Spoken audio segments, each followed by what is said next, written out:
might say at this point, okay, so I have a client and making remote calls, so what's the big deal if it's going to take a few threads, right? I mean, there's a lot of memory on that person's machine. Where things become interesting is when we start doing this from the server side, right? Which is what a lot of applications are doing these days. So if I am in a server application, and this is, for example, a controller, a Spring MVC controller, by the way, not Flux. So if you have Spring MVC applications, that's basically what you're looking at here. And you would have these methods which handle specific URLs. Now if I start using something like an HTTP client from the server side, my concurrency is multiplied by the number of concurrent requests that I'm serving. Right? It's not just one thread that I'm using for one call. If I have 1,000 users coming to my website, now instead of using 1,000 requests, I'm making 1,000 requests to remote services.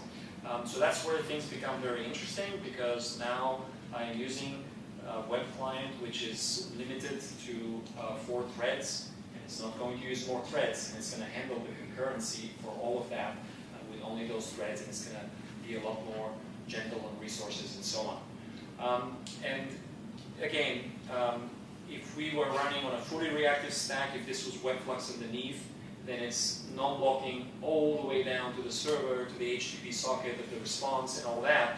Here it's not, it's Spring MVC, so underneath it's still blocking API to the right into the response. But the server API has asynchronous request handling, which means that at least the handling of the request can be done in an efficient way, and we can compose these remote calls. If we have to make 5 or 10 of them, we can do that efficiently, and once we obtain the response, then we go about writing into the response, to the server response. So we can get a lot of value out of that in a Spring MVC application. Sure, it's not reactive all the way, but at least instead of using the REST template or doing other things in blocking style, we can kind of compose this non-blocking style on the server side. So I'm going to start this up. And that's my, say, front-end application, if you will.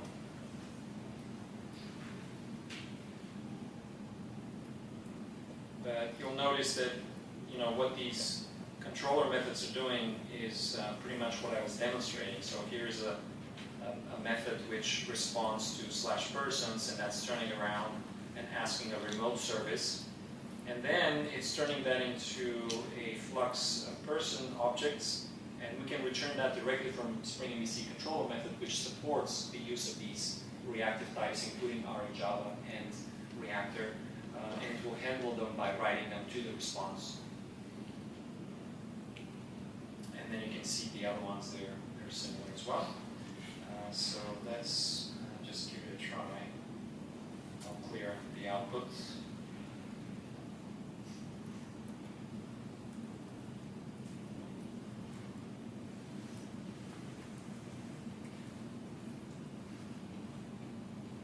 And let's see, let's do persons.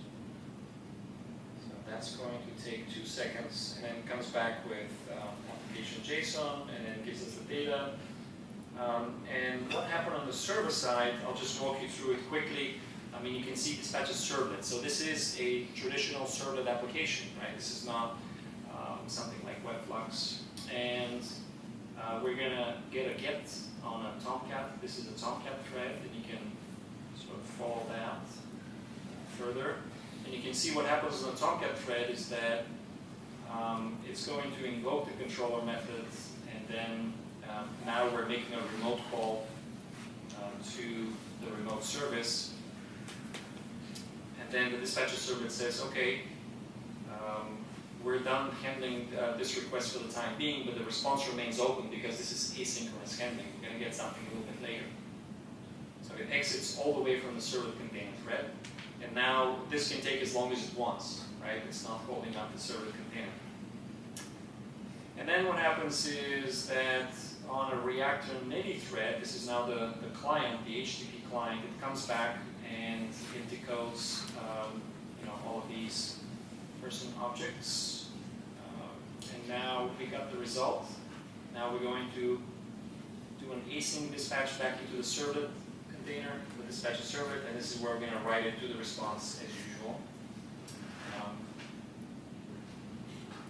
Yeah, so you can kind of see how that happens. Basically, the handling is done completely asynchronously, and then off the servlet container thread, and then when that's ready, we go ahead and write it to the response. And that write is a blocking write. I mean, there's no way around that, but that's basically the way things are today in servlet applications. So the rest is going to be similar, but I'm going to show the events one. So let's do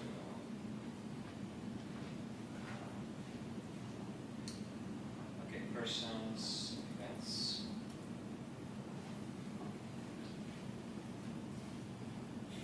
So what this is doing is you can see the server, the controller on the server side makes a remote call to the other service, and that's going to start streaming from the other service, and that's streaming back to the client on the front end. You can see that it keeps going with that. Okay. And then finally, there's one more example here. So I did want to show that this isn't necessarily just an HTTP client. This is an account repository which is a reactive, that's not going to download now, but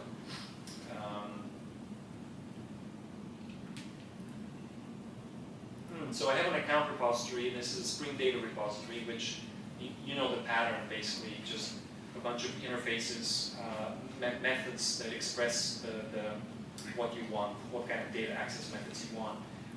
But what's interesting here is this is the reactive Mongo repository, so that returns fluxes and monos instead of specific values or collections. And we're going to initialize that on startup.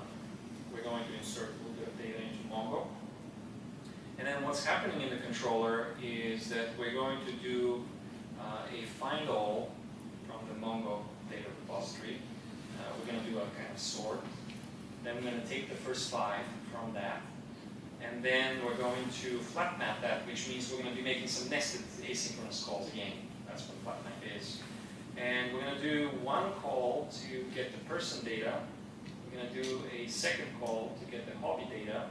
And because these are asynchronous, they're going to fire together, right, one after another. And then we're going to use the zip operator to put all of this back together. So that's the kind of the quintessential scatter-gather. We're going to put together the name of the person that we got back from the first call, and the hobby, and then that's the function which takes the result values, and then we're going to create a map out of that and bring it back, send it back to the front end. So you can begin to see, I mean, this might seem a little scary on some level, if you're not used to working like that, but on another level, you begin to see the power of this, right? You're just expressing what needs to happen, and once you get used to using these operators, which again, is not that different from Java 8 or Stream, and it's useful no matter which language you use, even Kotlin with coroutines now, and Flow support. They did call it Flow. they chose that name, even though it collides with the Java Flow. This kind of skills, learning to think in terms of streams and composing things like that is useful no matter what language you use. Yeah, question? So I was looking at the logs, I guess, before, and I was wondering, is there any particular version of the servlet spec that supports, asynchronous servlets? I mean, I'm kind of accustomed to, I guess. Yeah, just briefly, there are 2 features in the servlet spec. One is the asynchronous requests, which basically says you can say that you're starting asynchronous processing and you can exit the servlet and the response remains open, and then later on you can do another dispatch, which is almost like a forward in servlets, and then you can finish doing what you're doing back on the container thread. Do you know which version of the servlet spec? That's servlet 3.0. And then, so that's been a while for a long time, and it's very widely used. The other feature is servlet 3.1 non-blocking I/O, and that's the feature which pretty much nobody's using except Webflux, maybe, because we can hide it underneath. Because it's almost something that probably shouldn't have been part of the servlet API because it's not usable with many of the things on top of it. It's almost like starting something new because it's non-blocking versus blocking is such a fundamental difference that when you start doing the other one all the way down to the socket, you got to rebuild everything on top. You know, so it's servlet 3.1 non-blocking I/O, but the only way to use it is to completely hide it under the covers. But for the most part, you need at least servlet spec 3.0 in order for it to be actually. For this, you just need servlet 3.0 and. At 2.5, you would still be just doing a single thread per request. With 2.5, this will not even work. So you cannot use this in 2.5. Okay, it would only be for the replacement for REST, Yeah. for example. You want 2.5? Yeah, we'll still have the WebLogic language, so. Okay, okay. Which version? Yeah. WebLogic language, so. Okay. 9.36. Yeah. Really? That's servlet 2.5? I'm pretty sure it's servlet 2.5. I don't think so. Okay, I'll double check. I don't think so. Servlet 3 is very, very old, and I know WebLogic is a lot more current than that.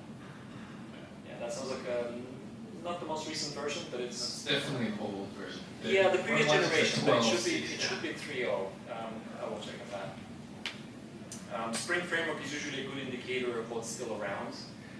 We maintain the older generation of the framework, usually stays with the app servers to make sure that applications like that are covered. And Spring Framework 4.3 is the generation that covers that, and that should be servlet 3.0 plus. Okay, so let's just give this a quick try. I'm just going to clear the box.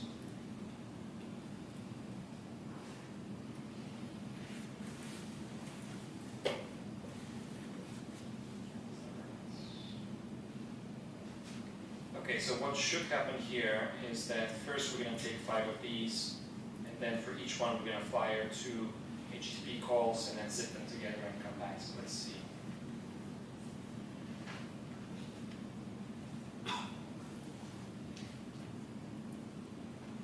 Okay, so we got the data back, and you can see here that we got the data from Mongo pretty quickly. And this is the Mongo thread here, and then on the Mongo thread we fire the HTTP calls for 2 for each of the persons we got, and then those are now the Reactive negative threads which are coming back with the data, and then we're zipping that together and writing it back to the servlet response. So obviously there's a lot of power packed into this, what you can express and how you can make these kinds of remote calls, which I think is a very, very common things. These are common things to do in applications today. So even if this looks a little bit scary, hopefully you can kind of appreciate that there's immediate value that you can get out of that. So I'll pause for a moment. You can, if you want to take a picture of that, that's where the source code lives. You can take a closer look. I'll try it.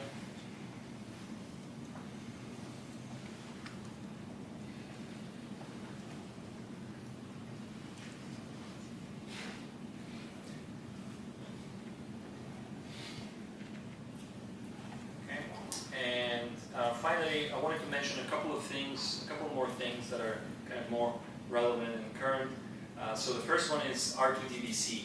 So this is, as far as reactive stack applications are concerned, one of the big hurdles is the absence of support for async support for JDBC and for SQL access. Oracle tried to get some things going, but they don't seem to be getting very far for whatever reason. And there's no published plans of when they're going to go public with that. And they didn't go reactive all the way. They did some things which are sort of partial because the JDK itself doesn't have something like RxJava or Reactor. So their hands are a little bit tied in terms of just using completable future and then publisher or flow, which is a very, very basic type. So in any case, R2DBC is this initiative which now has multiple SQL databases supported, Postgres, H2 obviously, and MS SQL is in the works right now. and there's going to be others. We've heard from others as well. So anyway, this is something to look out for, and it's drawing a lot of interest because it's kind of removing one major obstacle for doing things in this way. A lot of apps have SQL relational data. The other one, which is really interesting, worth mentioning, is RSocket. Todd Montgomery was mentioned earlier, and he worked on this protocol.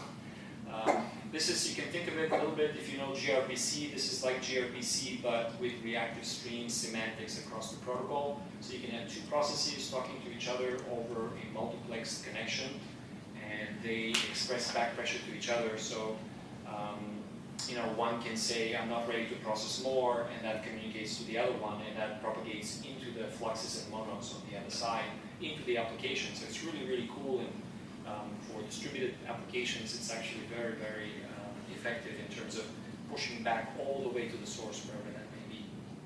So definitely something to look out for. We have support in the Spring framework coming up, but there's lots of other initiatives. It was created by Facebook and Netflix, so it's used at scale, very large scale, and to very good results. It's kind of a natural extension of this whole topic to do remote communication between processes with back pressure that's not only within the process but also across processes. I mean, it's one thing I didn't touch on a lot in the presentation, but again, the goal was more to look at the programming model, things like that. And that's the end of what I wanted to talk about. Thanks for...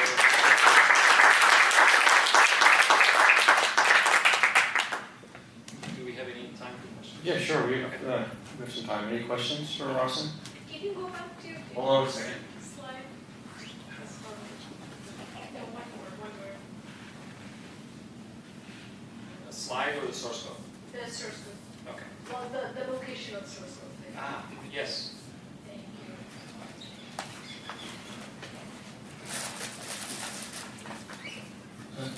Can I say the source code again, the log output that you are showing from the main thread, it is going to the pooling threads, and right after finishing, when it is handovering to the async, when it is taking over to the async main thread, right? Yeah. It is executing on executor 6, but it started with executor 5. Yeah. Now when the main thread is picking up from a different thread, will it get all the thread local copies from the previous executor 5? Right. The first one is executor 5, right? Yeah. The one that is started. So the way that this works, this is kind of the mechanics of the servlet API, the async servlet API, is that it invokes the servlet once, and then if the servlet decides to, it can say, I'm request.start async, I'm starting asynchronous processing, and then it exits. And what happens then is that these thread locals are set up in a trie-finary, usually in a filter or in the beginning in the dispatcher servlet. And when you exit, it clears the thread because that thread is then going to be used for something else. It frees it up. When there's an asynchronous dispatch, that goes back into the dispatcher servlet and passes through the filter chain. So all of these filters and the servlet have an opportunity to, again, set up the thread locals and then on the way out, clear them out. Basically, we are losing the entire data and again getting a fresh thread. It's probably using at that point the request for anything that it needs to preserve because the request is the scope of the And basically from the request context, if we store anything in that thread, we will lose everything. It's just only the response that we are Oh, so this is your own thread local, you mean? Yeah. Yeah, you'd probably be better off between, you know, if for asynchronous handling than storing it in the request between, you know, the asynchronous dispatches. Even probably, not just you could probably set up a filter, Yeah. and then in the filter, you could manage that. Set up the thread local, and then on the way out, you can see is asynchronous processing started, then save it in the request attribute, and then put it back on the thread local to make sure it's there. Okay, thank you.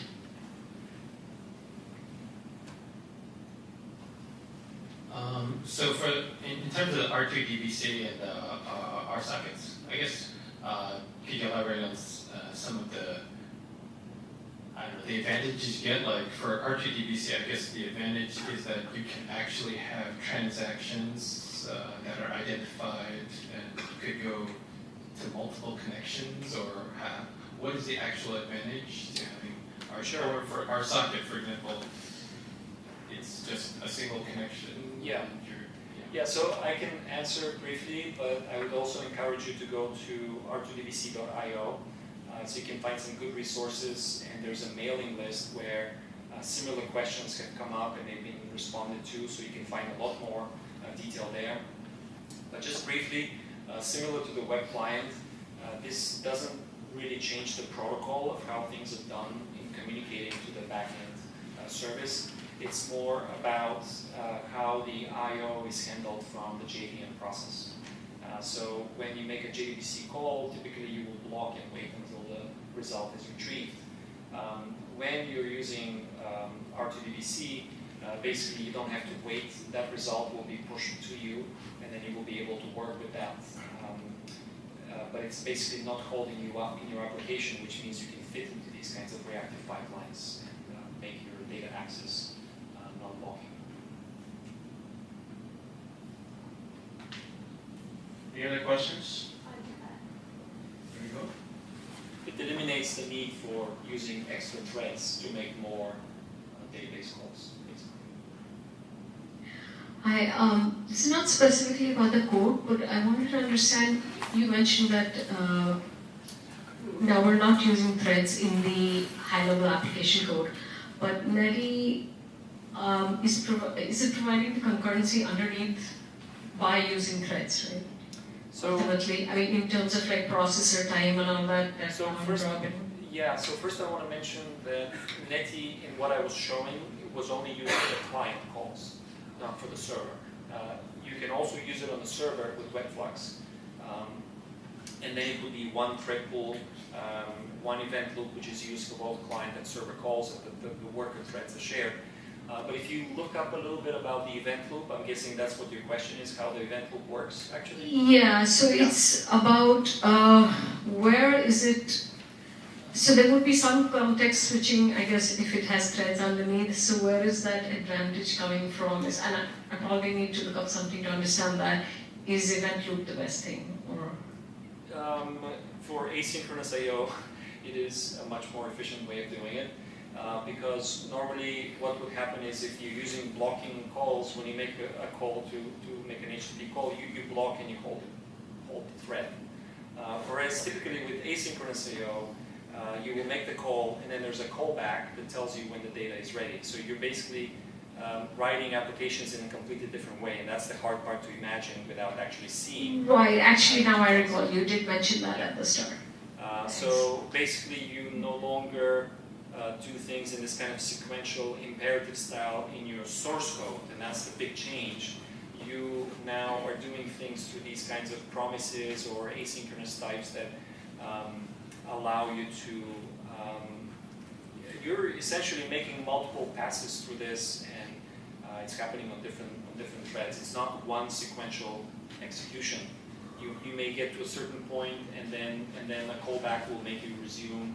Understood. I know it's hard to relate that to what I was showing, because one of the cool things about ReactiveX and RxJava and Reactor is that it allows you to get a level above these callbacks. You don't actually see the callbacks. What you do is you just declare the logic kind of in, I forget now the functional terminology, but you're basically declaring the logic that should happen in different stages, and that's why condition stage comes from that name.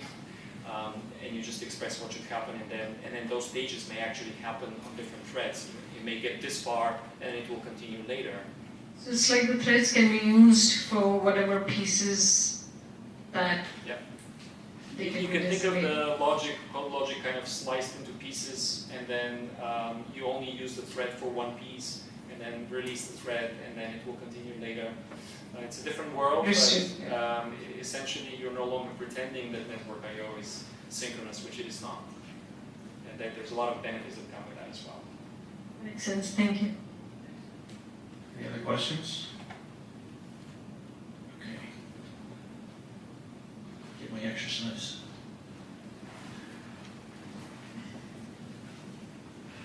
Did you have any experience compiling this with Kotlin? possibly with the sequence and the coroutines? Yes, in fact, we have coroutine support coming up in 5.2. So you can use this with Kotlin, and there are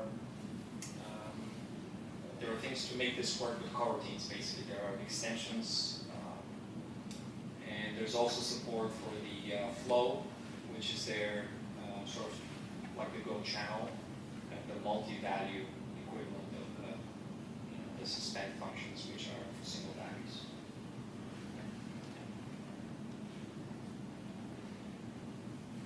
Any other questions? Well, Rossen, thank you very much. Really appreciate it.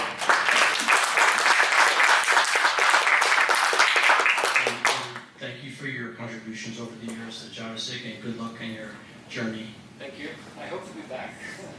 We'll see. Yeah, well, we hope you're back to give us a presentation. Probably as a visitor for now, but.